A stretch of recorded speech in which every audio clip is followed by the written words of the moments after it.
صبح ازل یہ مجھ سے کہا جبرائیل نے، جو عقل کا غلام ہو وہ دل نہ کر قبول۔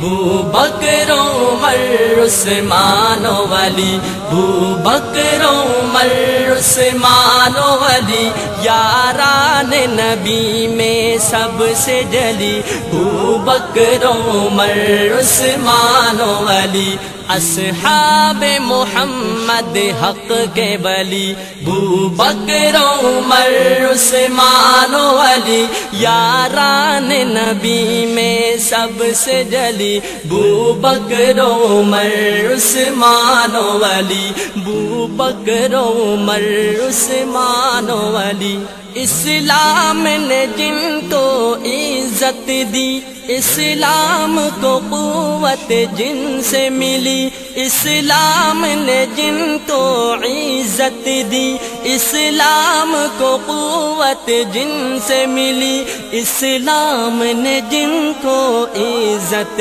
دی، اسلام کو قوت جن سے ملی، ایمان کی روایت جن سے چلی، بو بکر عمر عثمان ولی، یاران نبی میں سب سے جلی، بو بکر عمر عثمان ولی، اصحاب محمد حق کے ولی۔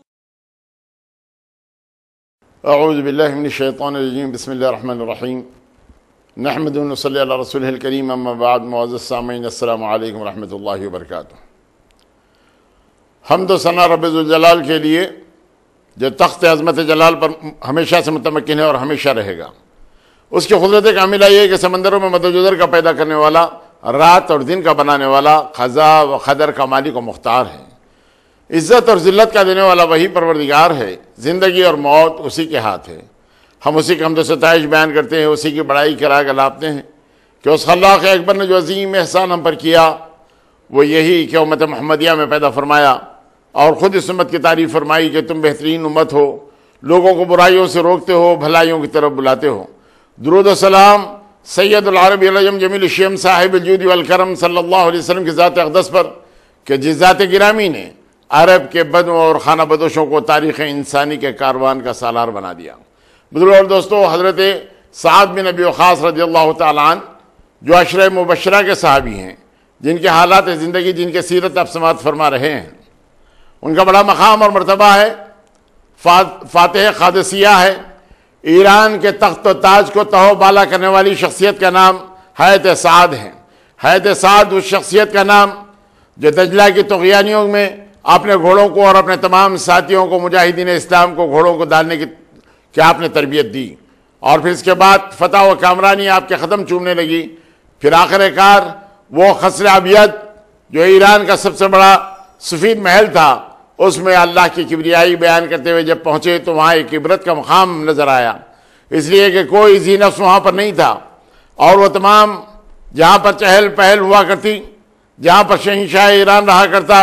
لیکن آج خوں کا میدان بنا ہوا ہے۔ چنانچہ مسلمانوں نے وہاں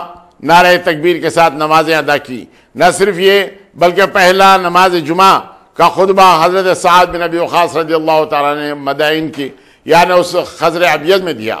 اور پھر اس کے بعد حضرت عمر رضی اللہ تعالیٰ نے جب معلوم کیا گیا یہ مرطوب علاقہ ہے جہاں سردی کی کثرت ہے، جو عرب کے مزاج کے خلاف ہے، تو حضرت عمر نے وہاں سے حکم دیا کہ ان کو کسی اور مقام کے اوپر آباد کیا جائے۔ تو چنانچہ کوفہ اور اس کے بعد بصرہ، یہ تمام آبادیاں ہوئیں، اور وہاں پر جب تمام مکان بنائے گئے گھاس پھوس کے تو حسن اتفاق آگ لگ گئی۔ پھر وہاں پختہ مکان حضرت عمر رضی اللہ تعالیٰ نے بنانے کے لیے کہا، اور اہتمام ہوتے رہے۔ یہ حضرت سعد بن ابی وقاص رضی اللہ تعالیٰ عنہ جنہیں فارس الاسلام کہتے، شہ سوار عرب کہتے، اور ان کی شہ سواری اس انداز سے رہی کہ ان کی کامیابی ان کے قدم چومنے لگی، اور بہت بڑا نام آپ نے کمایا، اور تمام مسلمانوں کو آپ نے خوش و خرم کر دیا، جیسے کہ اللہ کے نبی صلی اللہ علیہ وسلم کی دعائیں تھیں، اور یہ بڑے مقبول الدعا بھی ہوئے۔ اور پھر اس کے بعد حضرت عمر رضی اللہ تعالیٰ نے حضرت ابوبکر صدیق کے زمانے میں بھی بنو حوازن کی عاملی آپ کو ملی تھی، اور اس کے بعد حضرت عمر رضی اللہ تعالیٰ عنہ کا جب زور آیا تو آپ نے اسی عاملی پر بنو حوزن پر آپ کو مقرر رکھا، وہاں سے نہیں نکالا۔ لیکن اس کے بعد جب یہ معاملہ آ گیا، آپ مدینہ منورہ آ گئے تو آپ کو سپہ سالار بنا کر بھیجا گیا، فتوحات آپ کے قدم چومنے لگے، اور پھر جب بصرہ اور کوفہ آباد ہو گئے تو وہاں بصرے پر عامل حضرت عمر رضی اللہ تعالیٰ نے آپ کو رکھا۔ اور اس کے بعد یہ کوفے والوں کی ہمیشہ سے خاصیت رہی کہ وہاں کے تمام گورنروں کے خلاف میں دربارہ خلافت میں ہمیشہ شکایت کرتے اور ان کو بدلنے کے مکمل طور پر وہ لوگ بات کرتے۔ اس انداز سے حضرت عمر نے آپ کو بلایا اور تحقیق حال کے لیے، اس لیے کہ ان لوگوں نے جو شکایت کی تھی وہ یہ کہ یہ نماز برابر پڑھاتے نہیں۔ اور آنے کے بعد حضرت عمر نے ان کا امتحان جب لیا تو امتحان کے اندر وہ کامیاب رہے۔ آپ نے فرمایا نماز عشاء کی 2 رکعتیں میں لمبی اور اس کے بعد 2 مختصر سی پڑھتا ہوں، اس انداز سے ان لوگوں کو نماز پڑھاتا ہوں۔ تو آپ نے کہا کہ یہی طریقہ صحیح ہے اور یہی وہ طریقہ ہے جس کو اللہ کے نبی صلی اللہ علیہ وسلم نے بتلایا۔ لیکن حضرت عمر اس معاملے میں خاموش بیٹھنے والے نہیں تھے۔ تحقیق حال کرنے کے لیے جب حضرت سعد بن ابی وقاص کو اور پھر مدینہ منورہ کے ان تمام عاملین کو، کچھ لوگوں کو آپ نے بھیجا کہ حقیقت حال کیا ہے، لوگوں نے جھوٹی شکایتیں کیوں کی، یہ بات معلوم کرنے کے لیے جب بھیجا تو اس وقت آپ نے مسجد عبس میں اپنے تمام ان ساتھیوں کے ساتھ جو تحقیق حال کے لیے گئے اور انہوں نے وہاں پر تمام تحقیق حال کیا تو ایک شخص اسامہ بن قتادہ جس کا نام تھا اور جس کی کنیت ابو سعدہ تھی، اس نے اٹھ کر کہا جب تحقیق حال کے لیے آپ آئے ہیں اور سچ کہنا جب ہمارا کام ہے تو میں آپ کو سنا دیتا ہوں کہ ان لوگوں سے، ان سے جو شکایت ہماری ہے وہ یہی کہ یہ سپہ سالاری کے فرائض تو انجام دیتے ہیں لیکن فوج کے ساتھ شریک نہیں ہوتے۔ دوسری بات یہ کہ عدل و انصاف سے کام نہیں لیتے، انصاف نام کی کوئی چیز ان کے پاس نہیں۔ تیسرا، مال غنیمت جب یہ تقسیم کرتے ہیں تو اس کے اندر بھی عدل برقرار نہیں رکھتے۔ حضرت سعد بن ابی وقاص نے ان تمام شکایتوں کو سنا، بارگاہ خداوندی میں ہاتھ اٹھائے اور دعا کی، پروردگارا اگر یہ شخص جھوٹا ہے تو اس کی عمر بہت دراز فرما، فخر و فاقے کے اندر اس کو مبتلا کر دے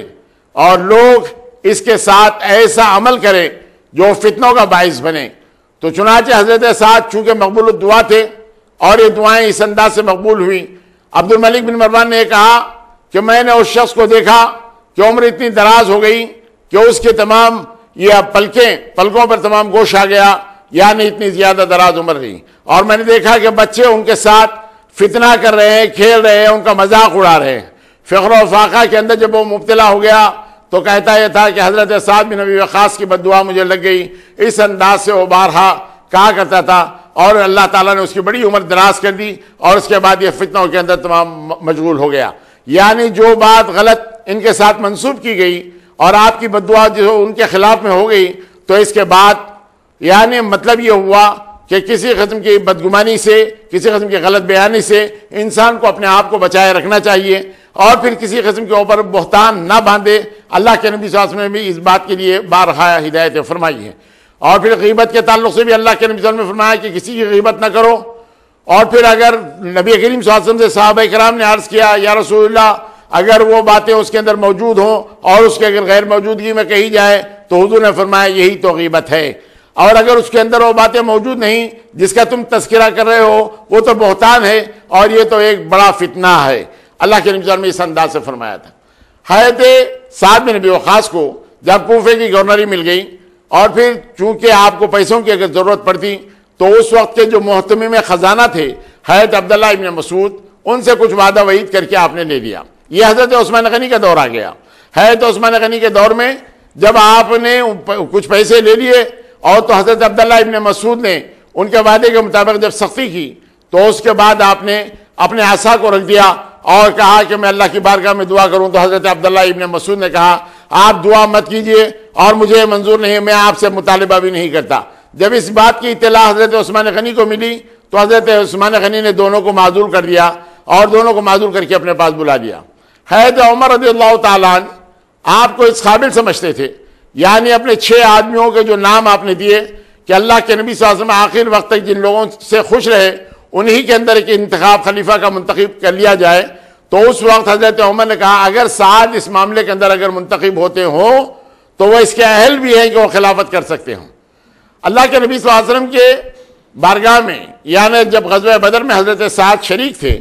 تو اس وقت اللہ کے نبی صلی اللہ علیہ وسلم میں 2-3 صحابہ کو، جس کے اندر حضرت علی بن ابی طالب، حضرت زبیر ہیں اور حضرت سعد ہیں، ان لوگوں کو بھیجا کہ تحقیق حال کیا ہے، لوگ کتنے آئے ہوئے ہیں اور کون کون اس میں شریک ہیں۔ تو ان لوگوں نے کچھ سخاؤں کو پکڑ کر لے آئے۔ اس وقت اللہ کے نبی صلی اللہ علیہ وسلم نماز پڑھ رہے تھے۔ اللہ کے نبی صلی اللہ علیہ وسلم نے جب نماز ختم کی تو آپ نے کہا کہ جب وہ سچ بولتے ہیں تو تم چھوڑ دیتے ہو، اور جب وہ جھوٹ کہتے ہیں تو اس کے بعد انہیں مارتے ہو، کیا بات ہے؟ اس کے بعد اللہ کے نبی صلی اللہ علیہ وسلم نے ان سخا لوگوں کو، سخا کہتے ہیں پانی پلانے والوں کو، ان سخا لوگوں کو اپنے پاس بلایا اور پھر پوچھا کہ کون کون شریک ہے۔ ان لوگوں نے بڑے بڑے تمام جو لوگ شرکا تھے ان کے تمام نام بتلائے، اور نام بتلاتے ہوئے کہا کہ ابو جہل آیا ہوا ہے، عتبہ آیا ہوا ہے، شیبہ آیا ہوا ہے، ولید آیا ہوا ہے، ہاں ابو البختری آیا ہوا ہے۔ اس انداز سے جب ان لوگوں نے نام بتائے تو کہا کہ تعداد کیا ہے؟ تو اس وقت ان لوگوں نے کہا کہ تعداد ہمیں نہیں معلوم۔ تو پھر اللہ کے نبی صلی اللہ علیہ وسلم نے اپنی فراست سے ان سے سوال کیا کہ روزانہ کتنے اونٹ کاٹے جاتے ہیں؟ تو انہوں نے کہا کہ روزانہ کبھی 9 اور کبھی 10۔ تو حضور اکرم صلی اللہ علیہ وسلم نے فرمایا کہ ان کی تعداد 950 سے یعنی 1000 تک ہے، 950 اور 1000 کے درمیان ہے۔ اس انداز سے حضرت اللہ کے نبی صلی اللہ علیہ وسلم نے یہ اندازہ لگا دیا۔ یہ حضرت سعد بن ابی وقاص رضی اللہ تعالیٰ عنہ کو، جو اللہ کے نبی صلی اللہ علیہ وسلم سے محبت اور عقیدت تھی، جن کے واقعات تو آپ سماعت فرمائے، اور پھر اب جب یہ کوفے کی گورنری ملی، کوفے کی گورنری کے بعد جس میں معزولی ہوئی، تو اس کے بعد حضرت سعد نے کیا کیا؟ حضرت سعد نے عقیق کے ایک مقام پر جو مدینہ منورہ کے بالکل قریب میں ہے، وہاں پر اپنی بود باش کرنے کے لیے آپ نے وہاں پر ایک خوبصورت مکان تعمیر کیا، اور اس کے بعد وہ سپہ سالار جس کی سپہ سالاری کے ڈنکے بج رہے ہیں، جس کی سپہ سالاری کو تمام مسلمان مجاہدین مان رہے ہیں، جو اپنے تمام مجاہدینوں کے ساتھ جن کا عمل بہت زیادہ اچھا ہے، اس کے بعد آخری وقتوں میں آپ نے کیا کیا؟ آخری وقت وہ تمام جانور کو لیے ہوئے جنگل جاتے، ان بکریوں کو چراتے اور واپس لیے آتے۔ آپ کے ایک بیٹے عامر نے کہا، ابا جان آج تو خلافت کے لیے تمام لوگ اپنی دوڑ میں اپنے آپ کو شریک رکھے ہیں، اور آپ اس تنہائی کے مقام پر، عقیق کے مقام پر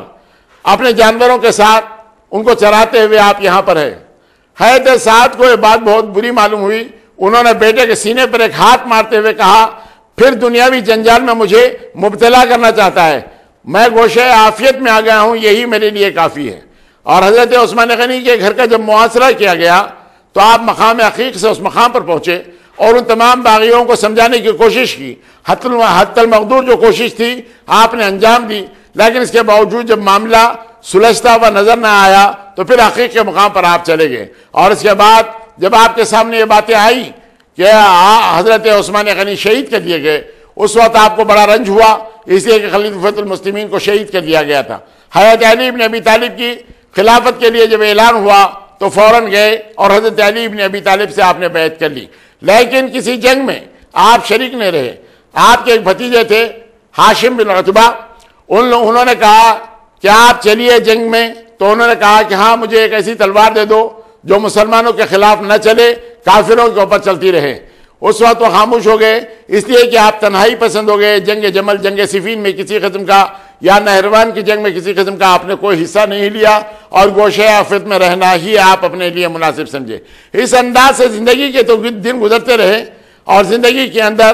آپ نے 12 شادیاں کی، اور اس کے بعد بیگ وقت 4 سے زیادہ بیویاں آپ کے پاس نہیں رہیں، لیکن 18 لڑکے اور 18 لڑکیاں آپ کے پاس تھی۔ اور جب معاملہ یہ ہوا کہ حضرت سعد بن ابی وقاص رضی اللہ تعالیٰ عنہ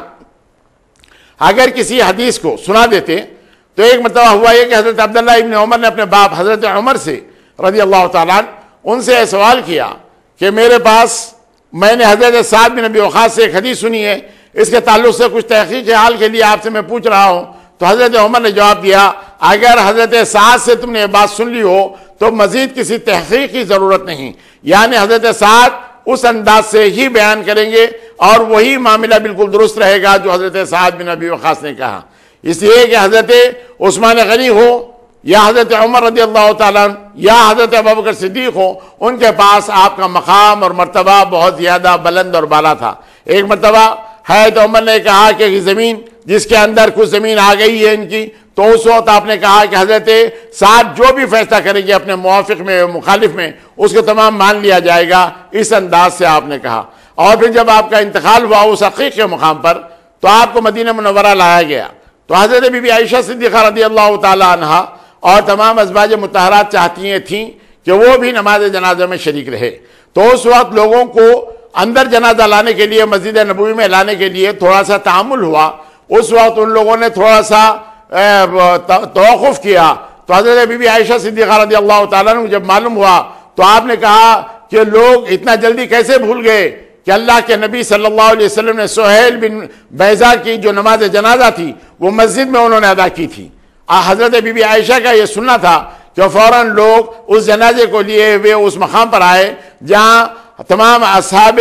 یعنی امہات المومنین کے حجرے تھے. وہاں پر مروان بن حکم نے نماز جنازہ پڑھائی اور جس کے اندر وہ لوگ بھی تمام شریک رہے. اور اس کے بعد جنت البقیع کے اندر یعنی 55 ہجری میں 85 سال کی عمر میں حضرت سعد بن ابی وقاص رضی اللہ تعالیٰ عنہ کو بقیع کے قبرستان میں دفن کیا گیا. برور دوستو، اوصاف حمیدہ کے تعلق سے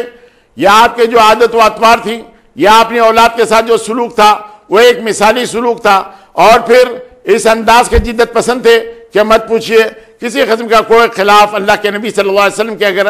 کام ہوتا تو اس کو قطعی طور پر برداشت نہیں کرتے اور برملا اس کی تکذیب کر دیتے، اس کو توڑ دیتے اور یہ کہتے کہ اللہ کے نبی صلی اللہ علیہ وسلم کے زبان مبارک سے ہم نے اس انداز سے سنا ہے. حجۃ الوداع کے موقع پر شریک رہے اور اس وقت جب بیمار ہو گئے تو اپنی ساری دولت اللہ کے رسول صلی اللہ علیہ وسلم کے فرمان کے مطابق وہ آپ نے خیرات کرنا چاہیے تو اللہ کے نبی نے منع فرمایا. اور منع فرماتے ہوئے فرمایا کہ آپ اپنی اولاد کو بھی ایکا و تنہا نہ چھوڑو، یعنی لاوارث نہ چھوڑو، بلکہ ان کے لیے بھی کچھ مال و اسباب کا بندوبست کرو. تو چنانچہ انہوں نے کہا کہ اللہ کے نبی میں اپنی آدھی دولت میں خیرات کرنا چاہتا ہوں، اللہ کی راہ میں دینا چاہتا ہوں. تو حضور نے فرمایا کہ نہیں. پھر آپ نے کہا کہ 1/3، تو اس وقت اللہ کے نبی صاحب نے اجازت دی. تو 1/3 آپ نے اللہ کی راہ میں دی اور ماں باقی آپ کی جو صاحبزادی تھی ان کے لیے آپ نے یہ مال رکھ چھوڑا. تو اس وقت اللہ کے نبی صلی اللہ علیہ وسلم جب یہ بیمار ہو گئے اور بیماری کے اندر کہنے لگے اے اللہ کے رسول یہ بتائیے کہ کیا میں دارالہجرت تک پھر پہنچ نہیں سکوں گا، کیا میری موت یہاں واقع ہو جائے گی؟ اللہ کے نبی صلی اللہ علیہ وسلم نے ابن خلدہ نام کے ایک ایسے حکیم سے انہوں نے علاج کروایا جو کھجور اور حریرے کے ذریعے، السی کے حریرے کے ذریعے ان کا علاج کیا. اس کے بعد اللہ کے نبی صلی اللہ علیہ وسلم کی وہ دعائیں تھیں کہ اے اللہ ان کو صحت و عافیت عطا فرما. اس کے بعد حیات سعد کا بیان یہ ہے کہ جب اللہ کے نبی صلی اللہ علیہ وسلم نے ان کے چہرے اقدس پر اور سینے پر ہاتھ پھیرا تو وہ ٹھنڈک میں آج بھی محسوس کرتا ہوں. اور اس کے بعد حضور اکرم صلی اللہ علیہ وسلم کی زبان مبارک سے نکلا اے سعد ایک قوم کو تم سے فائدہ پہنچے گا، ایک قوم کو نقصان پہنچے گا. چنانچہ مسلمانوں کو جو فائدہ ہوا وہ قادسیہ کی جنگ تھی اور جن کو نقصان ہوا وہ ایرانی لوگ تھے جن کی تمام حکومتوں کو تہو بالا کر دیا گیا، ختم کر دیا گیا، نیست و نابود کر دیا گیا، صفحہ ہستی سے ان کو مٹا دیا گیا. لیکن مسلمانوں کو عظیم الشان کامیابیاں ہوئی. کامیابیاں اس انداز سے ہوئی کہ وہ مال و جواہرات، وہ تمام سونے کے تمام چیزیں جس کے اندر تمام بھرے ہوئے تھے، جب دربار خلافت میں پہنچے خمس کی شکل میں تو اس وقت حضرت عمر رونے لگ گئے. صحابہ کرام اکابرین صحابہ نے کہا اے عمر آج تو خوشی کا موقع ہے، رونے کا کون سا موقع ہے؟ اس وقت حضرت عمر نے کہا جب دولت آ جاتی ہے تو فرمان رسول اکرم صلی اللہ علیہ وسلم کے تحت حسد اور بغض بھی لوگوں میں بڑھ جاتا ہے اور لوگوں میں خرابیاں پیدا ہو جاتی ہیں، اس لیے میں رو رہا ہوں. آج یہ دولت کے انبار ہمارے سامنے لگے ہوئے ہیں، یہ سونے اور چاندی کے تمام انبار ہمارے سامنے لگے ہوئے ہیں، اسی لیے میرے آنکھ سے آنسو جا رہے ہیں، اس لیے کہ فرمان رسول اکرم صلی اللہ علیہ وسلم میرے سامنے ہے. وہ نوبہار قالین جب سامنے لایا گیا جس کے تعلق سے حضرت علی نے کہا کہ اس کے ٹکڑے کر دو اور تمام مسلمانوں میں تقسیم کر دو. چنانچہ حضرت علی ابن ابی طالب کو بھی ایک جو ٹکڑا ملا اس کو بیچنے کے بعد میں سمجھتا ہوں کہ 36,000 سے زیادہ درہم حضرت علی ابن ابی طالب کو صرف وہ ایک ٹکڑے کے ملے. اس انداز سے وہ تمام خزانے جو ایران کے تھے وہ تمام کے تمام مسجد نبوی کی طرف تمام بھیج دیے گئے. اور یہ حضرت سعد بن ابی وقاص رضی اللہ تعالیٰ کا وہ کارنامہ تھا جس پر دنیا اشش کر سکتی ہے. سپہ سالار جو آپ کے تحت میں کام کرنے لگے ان کا نام تھا عاصم، ان کا نام تھا اشج بن قیس اور خاخا بن عمر اور مادی بن کرب. یہ وہ لوگ تھے، عمر بن مادی بن کرب یہ وہ لوگ تھے جنہوں نے سپہ سالاری میں اپنا سکہ جمایا اور ان کی ماتحتی میں کام کیا. اور حضرت سعد بن ابی وقاص حضرت ابو عبیدہ بن جراح کی ماتحتی میں آپ نے کام کیا، حضرت خالد بن ولید کے ساتھ آپ نے کام کیا. یعنی یہ وہ شہسوار عرب ہے جنہوں نے روم کی اور ایران کی تمام سلطنتوں کو تہو بالا کر دیا، ان کے نام و نشان کو ختم کر دیا. آخر کار شہنشاہ روم کو یہ بتانا پڑا کہ اے شام تو مجھے بہت زیادہ عزیز تھا، میں تجھے چھوڑے جا رہا ہوں. یعنی اب آج تک تو میرا ملک تھا لیکن آج غیروں کا ملک ہو گیا، اس انداز سے کہنا پڑا، اس لیے کہ مجاہدین اسلام انہوں نے وہ تلواریں چلائی اور وہ کامیابیاں حاصل کی، باوجود اس کے کہ اللہ کے نبی صلی اللہ علیہ وسلم اور پھر صحابہ کرام اکابرین صحابہ حضرت ابوبکر صدیق، حضرت عمر فاروق، ان لوگوں نے یہ کہا کہ قطعی طور پر ایک ان پر حملہ نہ کیا جائے بلکہ اپنی سفارت ان کے پاس بھیجی جائے، اگر وہ لوگ داخل اسلام ہو جائیں تو ہمارے لیے بہت زیادہ اچھی بات ہے، اور اگر داخل اسلام نہ ہوتے ہوں تو پھر ان کے سامنے بات رکھ دی جائے کہ اللہ کا کلمہ پڑھ لو، آپ ہمارے بھائی بن جائیں گے، اور اگر اس کے بعد یہ بھی نہ ہو تو آپ جزیہ دینا منظور کر لو تو ہم تمہاری حفاظت کریں گے، اور اگر یہ بات بھی نہ ہو سکتی ہو تو آپ میں اور ہمارے میں تلوار فیصلہ کرے گی۔ اس انداز سے جب گفتگو انہوں نے کی یزدگر کے سامنے کی، اور نعمان بن مخرم کو جب 8 آدمیوں کے ساتھ بھیج دیا گیا یا 12 آدمیوں کے ساتھ جب بھیج دیا گیا، اور وہاں پر جانے کے بعد انہوں نے جس انداز سے گفتگو کی، یعنی بغیر کسی ان کے روب داب میں آئے ہوئے ان لوگوں کو دیکھ کر وہ لوگ جو عرب آئے ہوئے تھے سپہ سالار، یعنی گھوڑے کی ننگی پیٹھوں پر بیٹھے ہوئے، اپنے تلواروں کو لگائے ہوئے، اپنے اماموں کو ڈالے ہوئے، اس انداز سے آئے کہ کسی قسم کا کوئی روب داب یعنی شہنشاہ ایران کا یا اس کی فوجوں کا یا رستم کا یا ان کا کسی اور کا ان کو متزلزل نہ کر سکا، اور جب وہ آگے بیٹھے تو اس انداز سے گفتگو کیے، اور پھر جب ان لوگوں کو یہ بات ناگوار گزری، جیسے رستم کے سامنے جا کے مغیرہ بن شعبہ بیٹھ گئے تو ان لوگوں نے وہاں سے اٹھانا چاہا تو انہوں نے کہا کہ نہیں، آپ کے بلانے پر میں آیا ہوا ہوں ورنہ میں واپس چلا جاؤں گا، بات سن لو۔ اللہ کے رسول نے فرمایا کہ سارے کے سارے لوگ جو اللہ کی مخلوق ہے برابر ہے،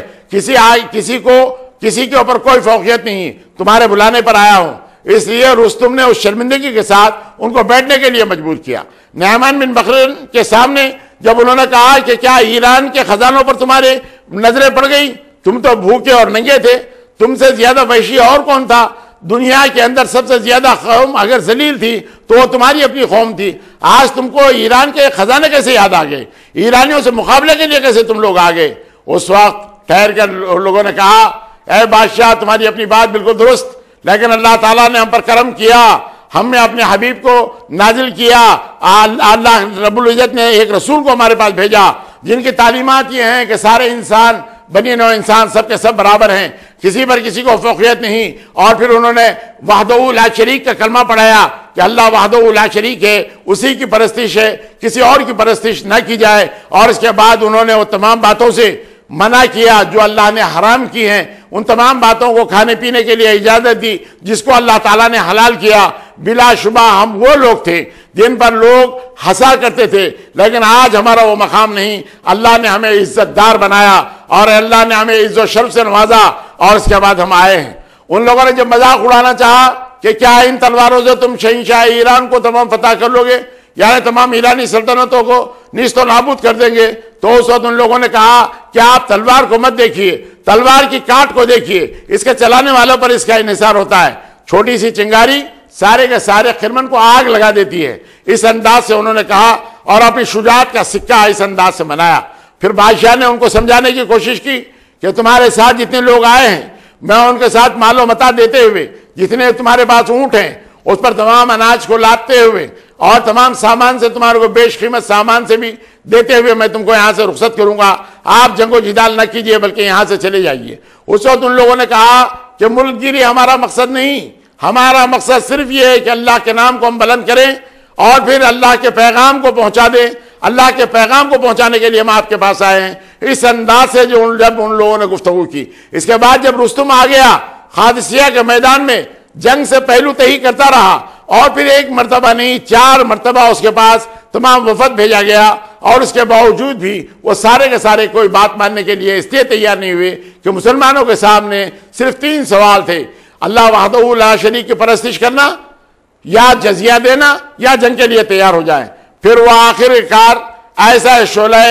جوالہ بن گیا، انہوں نے کہا کہ کل قادسیہ کے میدان میں تمام مسلمانوں کو ان تمام خندقوں میں دفن کر دوں گا، اور اس کے بعد تمام جب یہ مسلمان واپس آ گئے اور پھر جب دوسرے دن مقابلہ ہوا تو اس انداز سے مقابلہ ہوا، ایک روایت کے مطابق 1,80,000 سے زائد وہ مسلح افواج جو اس زمانے کے جو سپر پاور طاقت تھی وہ مقابلہ کرنے کے لیے 30,000 وہ مسلمانوں کے سامنے آ گئے، لیکن مسلمانوں کے سامنے ایک زندگی کا مقصد ہے، وہ مقصد یہ کہ بلا وجہ تمام بندگان خدا کا خون نہ بہایا جائے، بلکہ ان کے سامنے یہ ہے کہ اگر میں زندہ رہا تو غازی بن کر رہوں گا، اور اگر مجھے شہادت مل جائے تو اللہ تعالیٰ ان باغوں میں، ان جنت میں، اس جنت میں ہم کو داخل کرے گا جس کا وعدہ اللہ اور اللہ کے رسول صلی اللہ علیہ وسلم نے ہمارے سامنے کیا۔ اب مسلمانوں پر فاتح ہونے والا کون؟ یہ وہ مسلمان تھے جو سچے مسلمان تھے، جن کا اصلی مقصد یہ تھا کہ اللہ کے نام کی بلندی، اللہ کے نام کی سربلندی، یہی ان کا اپنا مقصد تھا۔ دکھاوے کے لیے، ریاکاری کے لیے کوئی کام کرانے کے لیے تیار نہیں تھا، بلکہ ان کا اصلی مقصد یہ تھا کہ یہ اللہ کے نام کو بلند کرے۔ اسی لیے اللہ تعالیٰ نے قلت اور کثرت کے علاوہ قلت پر بھی کثرت کو آپ نے فوقیت دی اور کامیابیاں ہوئی۔ یہ تاریخ ہماری مسلمانوں کی ہے۔ غزوہ بدر سے لے کر دیکھ لیجئے، آپ تبوک کے اس میدان تک یا قادسیہ کے اس میدان تک باوجود قلت ہونے کے اللہ تعالیٰ نے بڑی کامیابیوں سے نوازا۔ تو مقصد صرف یہ تھا کہ اللہ کے رسول صلی اللہ علیہ وسلم کے فرمان کے مطابق اپنی زندگیوں کو اس انداز سے آپ نے جھوکا کہ اللہ تعالیٰ نے انہیں کامیابیوں سے نوازا۔ بزرگوں اور دوستو، یہ اسلامی وہ تاریخ ہے جس کے تعلق سے ہم اس پر دوسرے انداز میں خوش ہو سکتے ہیں کہ ہمارے اسلاف نے کس انداز سے کامیابیوں کو حاصل کیا، یہ دیکھتے ہوئے کہ کثرت ہے یا قلت ہے، اس بات کی پرواہ کیے بغیر یہ ہیرے اور جواہرات سے لدے ہوئے لوگ ہیں، ان کے پاس بڑا ساز و سامان ہے، اس کی کسی قسم کی پرواہ کیے بغیر ان لوگوں نے کام کیا اور اللہ تعالیٰ نے بڑی کامیابیوں سے نوازا۔ تو بزرگوں اور دوستو، اللہ کے نام کو بلند کرنے کے لیے کثرت یا قلت کے اوپر کسی قسم کا انحصار کیے بغیر حق کی بنیادوں پر اپنے آپ کو مستعد اور تیار رکھیں تو ہمارے لیے کامیابی اور کامرانی ہو سکتی ہے۔ اور اگر دکھاوا ہو، ریاکاری ہو، تو جیسے حضرت ابو ہریرہ رضی اللہ تعالیٰ عنہ کی روایت یہ کہ اللہ تعالیٰ ریاکاروں سے ہی دوزخ کی آگ جلائے گا، جس کے اندر وہ عالم بھی رہیں گے جو بے عمل ہیں، ان لوگوں کو جو دنیا جن کو صرف عالم کہے اس لیے ان لوگوں کو، یا وہ شجاع لوگ جن کی شجاعت اور بہادری کے لیے لوگ اشش کرتے رہیں، جن کے دل میں ریاکاری ہو، وہ بھی اللہ کے رسول صلی اللہ علیہ وسلم نے فرمایا ان سے ہی، اور وہ سخی جو دنیا کے سامنے اپنے آپ کو سخی بتانے کے لیے تمام دولت دیا کرتا تھا، ان لوگوں کے تعلق سے بھی اللہ کے نبی نے فرمایا کہ اللہ رب العزت جہنم کی آگ ان ریاکار لوگوں سے ہی تمام سلگائے گا، جلائے گا، اس انداز سے آپ نے فرما دیا تھا۔ اور ہمارا اپنا کام یہ کہ جو بھی عمل ہم کرتے ہوں وہ صرف اللہ کی رضا کے لیے ہو تو ہم کامیاب اور کامران ہیں، اور اگر کسی دکھاوے کے لیے اگر کوئی کام کرتے ہیں تو اس میں ہماری ناکامی ہے، اس میں ہماری بربادی ہے۔ اللہ تعالیٰ اس بربادی سے اور ناکامی سے ہمیں بچائے، اور ہمارا جو بھی عمل ہو وہ خالص ایمانی ہو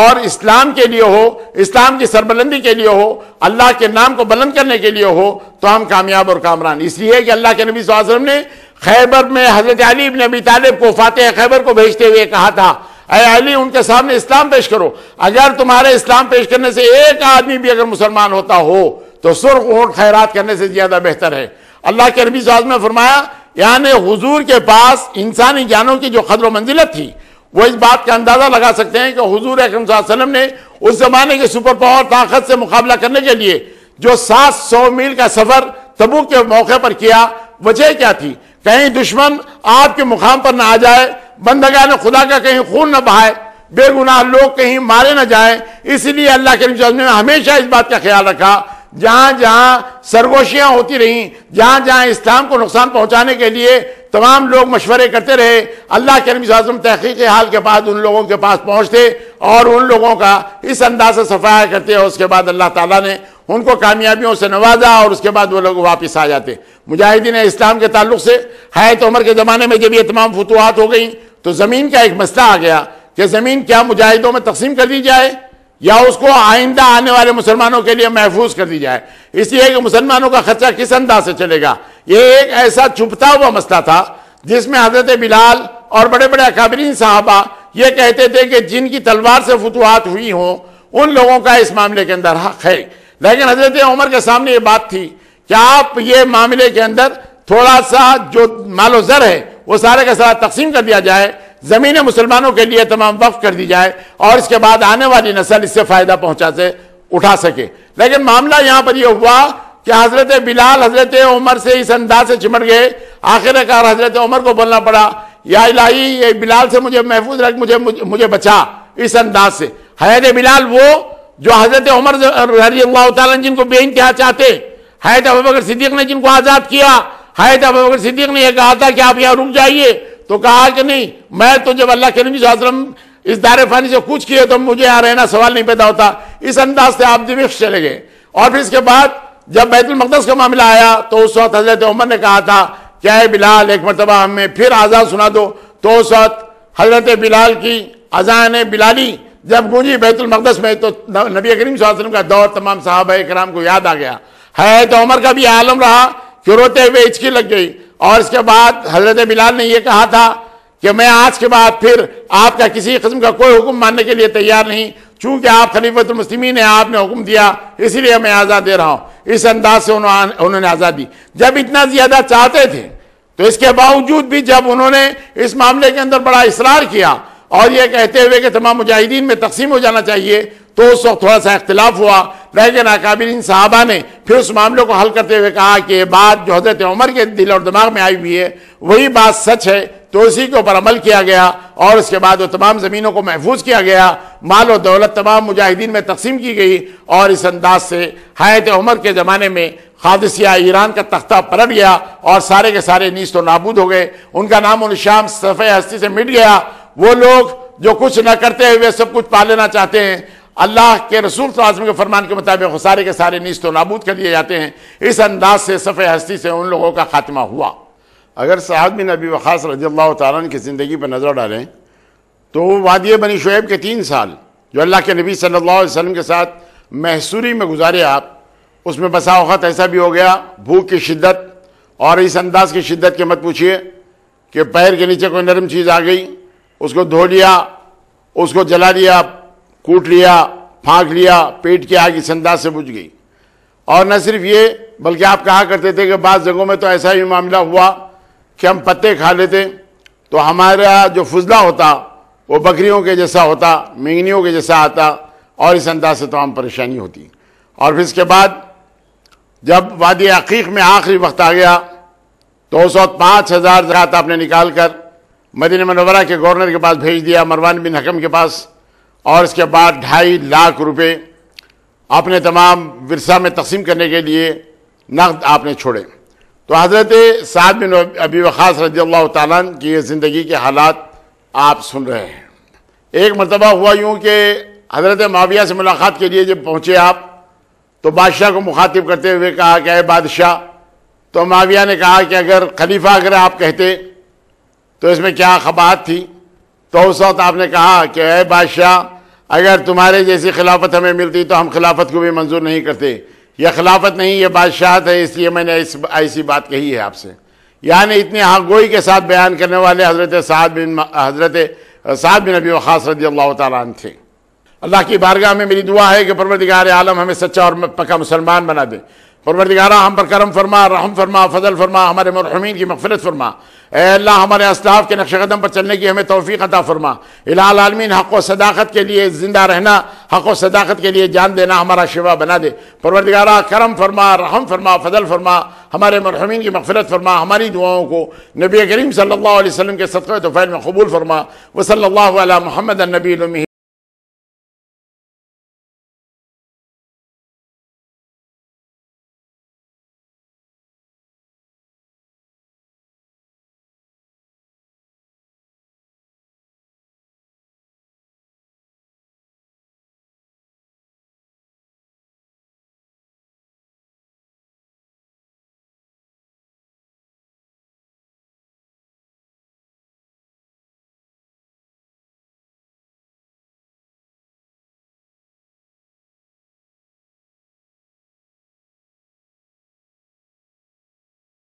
يا ربي